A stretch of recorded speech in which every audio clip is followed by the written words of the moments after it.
Precisely, sweetie.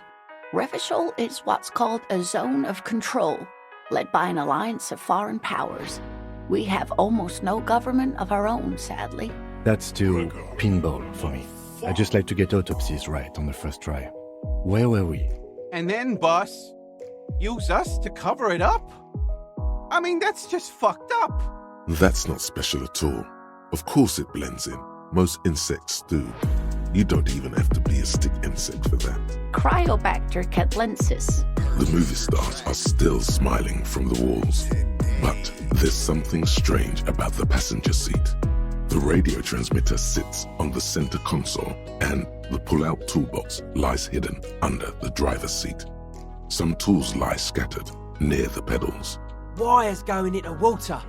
Gives off a spy sign. Or some fucked up Samaran science sign.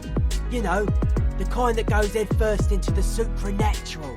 Maybe I should just keep my head down and work on my rhymes while I can. Oh, well, if that was Sambo style, then let me wipe that debt, sir.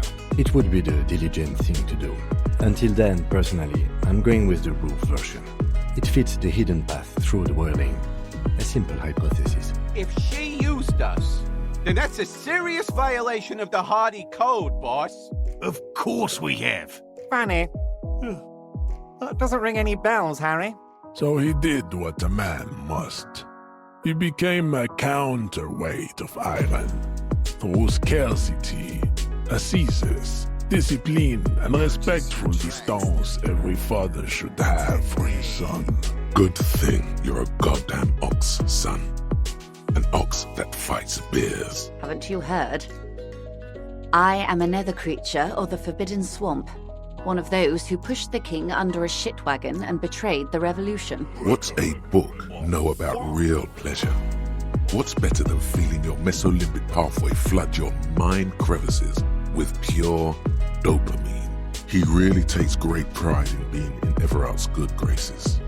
In the words of poet-explorer Sir James Fournier, few birds more enliven the monotonous hues of the verdant forest than this big, bold, and beautiful species. I would say he's near the Arcade Islands by now, ready to exit the Insulindian and into the Pale, if I've read his home address correctly. He keeps having opinions about the Union's leadership. Wind blows hard enough to chip away at the edges of the paint. The bright rebellion is already starting to dull. In the true life of tomorrow, every woman will be an innocence. They will wear neon headbands and leggings, and they will glow in the dark. Even better, it will further destabilize him, costing time and maybe even lives. The curse is so much worse than you could imagine. It's a disease, eating at the very foundation